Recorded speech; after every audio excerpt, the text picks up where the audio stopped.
24 semejanzas entre católicos y pseudoevangélicos.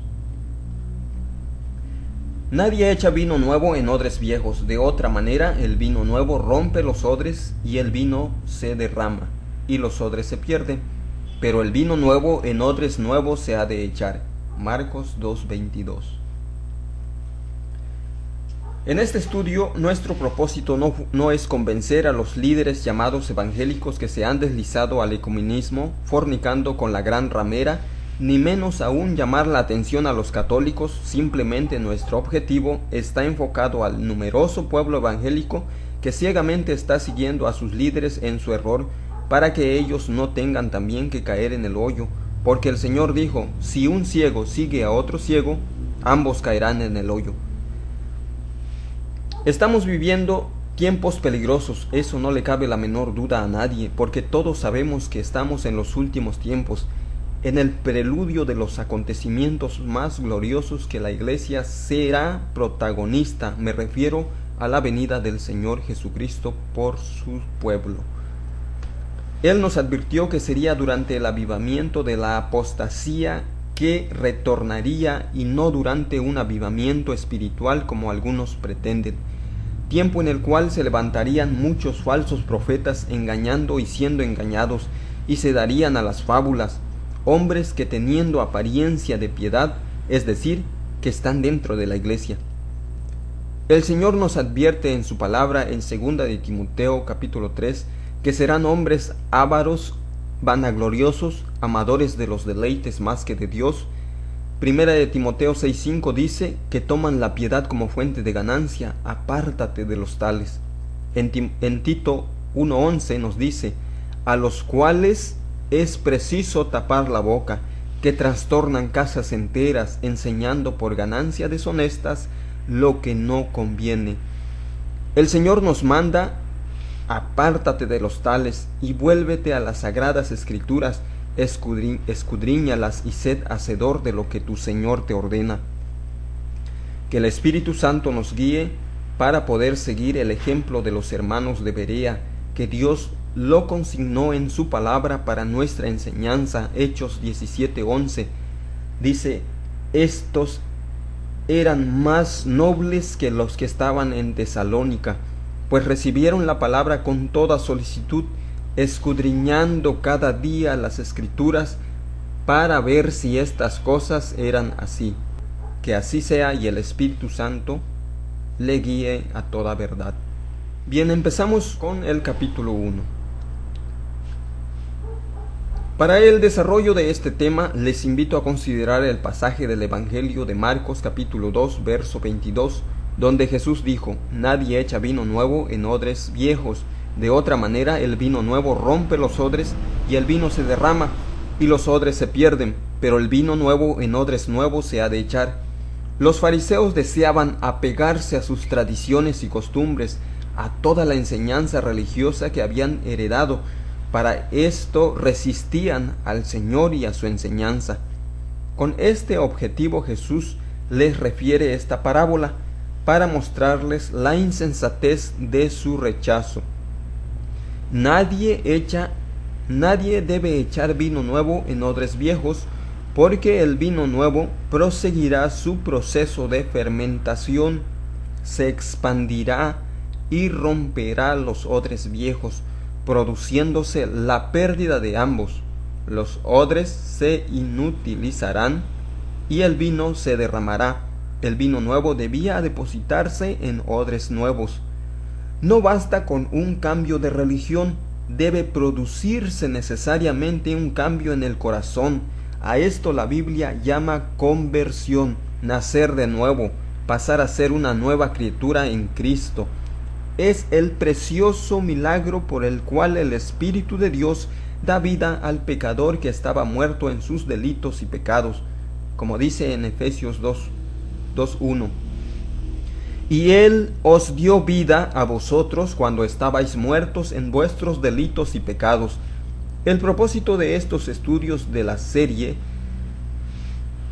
de vino nuevo en odres viejos es mostrar a aquellos que, aunque en forma sincera, se encuentran sinceramente equivocados y serán sinceramente condenados, si no depositan el vino nuevo en odres nuevos.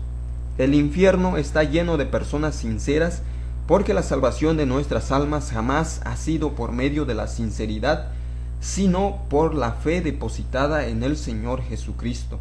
Jesús dijo: el que no naciere de nuevo no puede tan siquiera aspirar a ver el reino de Dios. No deseamos que ninguno de nuestros auditores se encuentren entre aquellos que describe la parábola de las 10 vírgenes, aquellas que se identificaron con las prudentes. Se vestían igual, tenían lámparas en sus manos, toda una apariencia externa igual, pero no tenían el aceite, que es el símbolo del Espíritu Santo y por ende de la salvación, porque dice la palabra del Señor que aquellos que no tienen el Espíritu no son de Él. Cuando Cristo venga a buscar su iglesia, recibirán el solemne rechazo del Señor.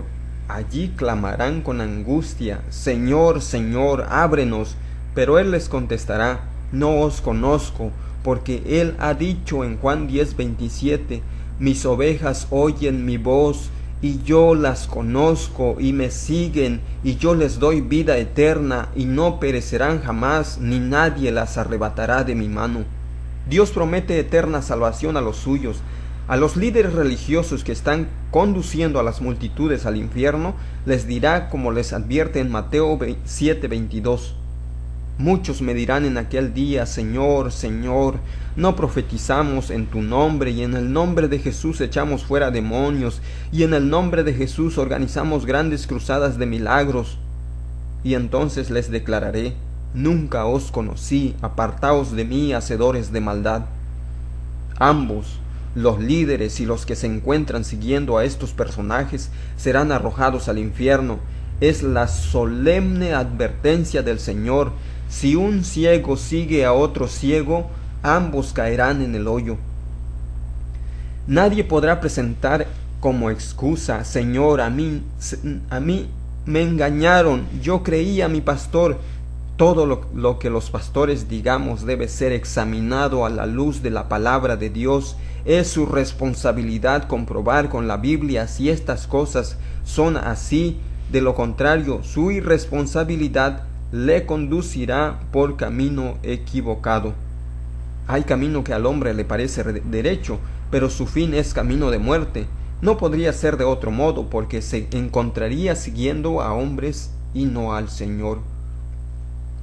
Si los dichos de los apóstoles merecieron la seria comprobación con la palabra del Señor por parte de los cristianos de su época, como dice en Hechos 17:11, escudriñando cada día las Escrituras para ver si estas cosas eran así, cuánto más en nuestros días, cuando Dios nos advirtió que en nuestro tiempo se levantarían muchos falsos maestros, engañadores, que tendrían apariencia de piedad. En 2 de Pedro 2, del 1 al 3, dice: habrá entre vosotros falsos maestros que introducirán encubiertamente herejías destructoras, y muchos seguirán sus disoluciones, por causa de los cuales el camino de la verdad será blasfemado, y por avaricia harán mercadería de vosotros con palabras fingidas. En 1 de Timoteo 6:5 dice: toman la piedad como fuente de ganancia, apártate de los tales. En 2 de Timoteo 4:4, y apartarán de la verdad el oído y se volverán a las fábulas. En 2 de Timoteo 3:13, los malos hombres y los engañadores irán de mal en peor, engañando y siendo engañados. Es su responsabilidad comparar con su Biblia si lo que yo estoy confirmando y lo que otros líderes religiosos enseñan es conforme a la palabra del Señor. Ponga bajo la poderosa luz de la infalible palabra de Dios todo lo que escucha o lee, para no encontrarse en la trágica situación cuando Cristo venga de ser rechazado por el Señor, porque usted fue uno de los muchos religiosos que han seguido a hombres, pero no al Señor. Oramos fervientemente para que el Espíritu Santo abra su entendimiento y le haga comprender su verdadera situación ahora, que aún hay tiempo y la puerta de la salvación todavía permanece abierta. Le invitamos a reflexionar seriamente con su Biblia y analizar sin fanatismos sectarios, sino que en la sola dependencia del Espíritu Santo, los 24 puntos que se irán exponiendo para hacer una síntesis sobre el paralelismo que existe entre el catolicismo romano y los pseudo-evangélicos de hoy. El primer punto es: Roma ha despreciado y quemado las Biblias a través de los siglos. Hoy los pseudoevangélicos desmotivan la lectura de la palabra de Dios con afirmaciones tan necias y sacadas de contexto como cuando dicen: no lea la Biblia porque la letra mata. La historia nos enseña que el surgimiento y fortalecimiento de la Iglesia Católica Romana no se debió exclusivamente a las armas del emperador Constantino, sino que su gran aliada para robustecerse y perdurar a través de los siglos fue someter al pueblo a la ignorancia de la palabra de Dios. No solamente privaron al pueblo de la bendición que significa leer la Biblia, sino que en un desprecio absoluto por el mandamiento que nos dejara el Señor Jesucristo de escudriñar las Escrituras, la Iglesia Católica Romana prohibió su lectura. No se limitó únicamente a prohibir la lectura de la Biblia, sino que mandó a las llamas de la hoguera a todos aquellos cristianos fieles que osaron obedecer al Señor antes que a ellos. El Papa Gregorio IX, en el Concilio de Valencia en el año 1229, prohibió oficialmente la lectura de la Biblia, y todos aquellos que fueron sorprendidos en tan grave pecado fueron entregados a sus inquisidores, donde ardieron como antorchas vivientes para iluminar el camino del Evangelio. Desde el principio, la palabra de Dios y el Espíritu Santo han sido los factores que más han influenciado en la Iglesia para conservarla en pureza y santidad. La traducción de la Biblia a varios idiomas fue lo que influyó en el avance arrollador de la Iglesia cristiana y lo que definió la victoria de la Reforma en los tiempos cuando la Iglesia Católica Romana tenía poder sobre la vida y la muerte de las personas, cuando Roma ponía y sacaba reyes. 200 años antes de Jesucristo, el Antiguo Testamento fue traducido en Alejandría desde el hebreo al griego. Esta traducción se la conoce como la Septuaginta. Fue la que el Señor usó durante su ministerio terrenal, aunque él, deseando que todos le entendieran, les hablaba en arameo, que era el idioma del pueblo. Siglos después, un monje católico, Jerónimo, que había vivido en Antioquía, en Bedem, realizó una nueva traducción al latín directamente del hebreo.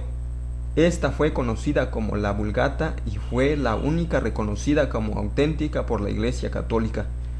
Por muchos siglos el pueblo fue privado de leer la Biblia porque desconocían ese idioma. Los curas durante la misa debían citar los pocos pasajes que leían desde un misal en latín. Pero Dios no iba a dejar indefinidamente a su pueblo sin su palabra, así que levantó instrumentos humanos que él había preparado para que hicieran las traducciones al idioma del pueblo. Paradojalmente, estos eran monjes y sacerdotes que habían tenido el privilegio de estudiar profundamente la Biblia en sus monasterios. Fue esa palabra que Dios prometió que no volvería vacía, la que comenzó a trabajar en los corazones de estos monjes, y fue así como, arriesgando sus vidas, hicieron tan valioso aporte a la obra del Señor. John Wycliffe tradujo la Biblia al inglés, Martín Lutero al alemán, Juan Calvino al francés, Casiodoro de Reina al castellano. Dios bendijo las publicaciones de estas traducciones para ponerlas al alcance del pueblo, Con la invención de la imprenta por Gutenberg en el año de 1435, la reacción de la Iglesia Católica fue poner precio a las cabezas de estos herejes. Calificó estas traducciones que se hicieron en el idioma del pueblo como herejes y blasfemas, confiscando y quemándolas en hogueras públicas. Su odio contra la Biblia les llevó también a quemar a los herejes que portaran un ejemplar de ese libro maldito. Esto es lo que los católicos inteligentes se cuestionan.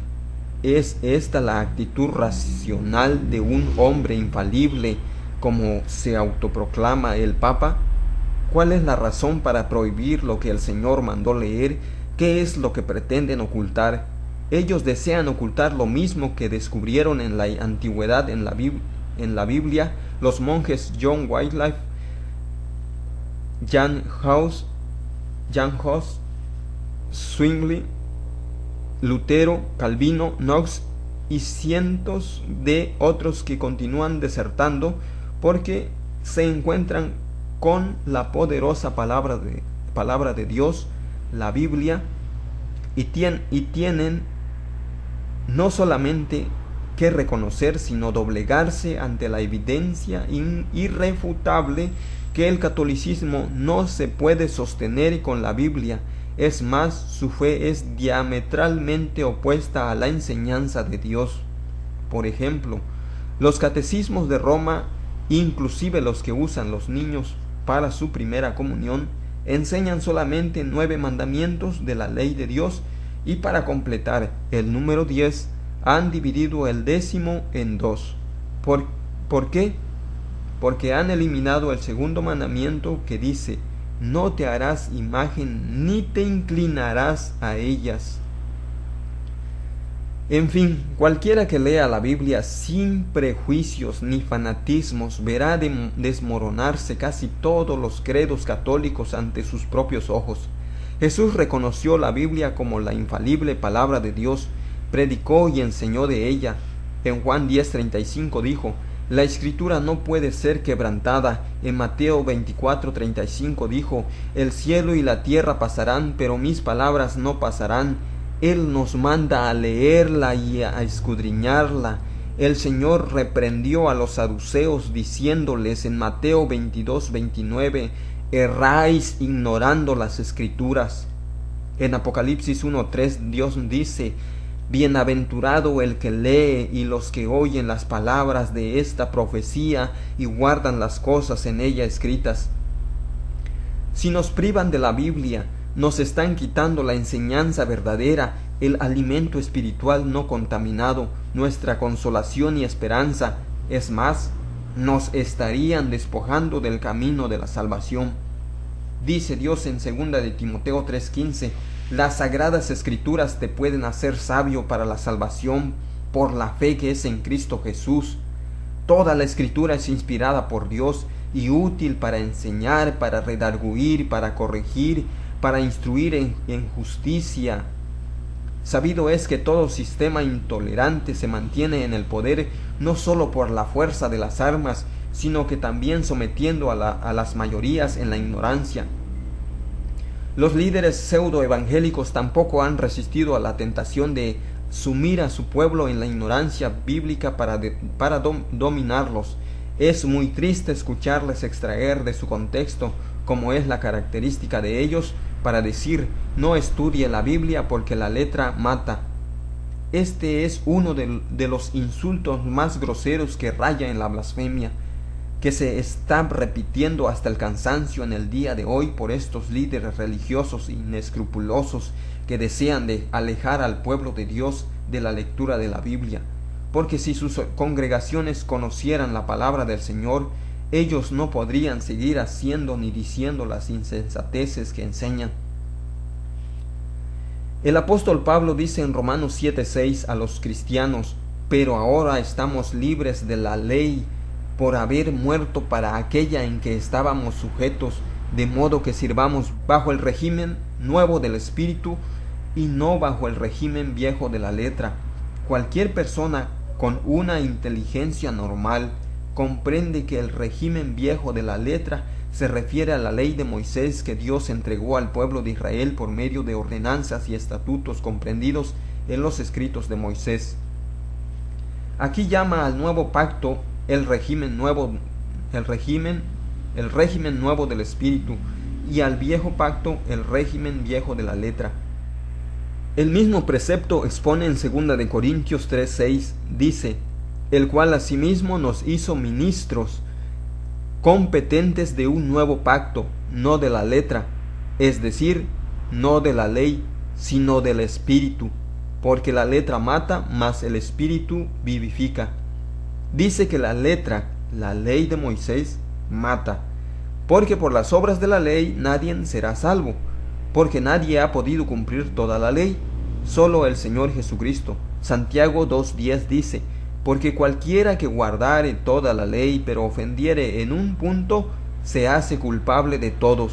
En Gálatas 3:10 es aún más fuerte, porque dice: porque todos los que dependen de las obras de la ley están bajo maldición. Pues escrito está: maldito todo aquel que no permaneciere en todas las cosas escritas en el libro de la ley para hacerlas. Solo por gracia somos salvos por medio de la fe en el Señor Jesucristo. Es una característica típica de estos falsos maestros citar un versículo o una parte de este y aislarlo de su contexto. Pero es su responsabilidad, estimado amigo, leer todo el capítulo, y si aún así no haya claridad, lea el capítulo anterior y el siguiente. Le aseguro que verá lo simple que resulta su interpretación. Haga usted la prueba con esta parte del versículo que estos mutiladores de la palabra hacen, y comprobará lo absurdo y blasfemo que resulta lo que ellos dicen, porque es totalmente opuesto a lo que Dios enseña. Hechos 4:12 dice: porque la palabra de Dios es viva y eficaz y más cortante que toda espada de dos filos, y penetra hasta partir el alma y el espíritu, las coyunturas y los tuétanos, y discierne los pensamientos y las intenciones del corazón. Segunda de Timoteo 3:15, las sagradas escrituras te pueden hacer sabio para la salvación por la fe en Cristo Jesús.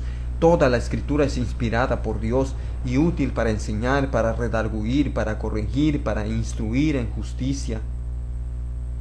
Jesús dijo en Lucas 11:28, bienaventurados los que oyen la palabra de Dios y la guardan. Apocalipsis 1:3 dice: bienaventurado el que lee y los que oyen las palabras de esta profecía y guardan las cosas en ella escritas.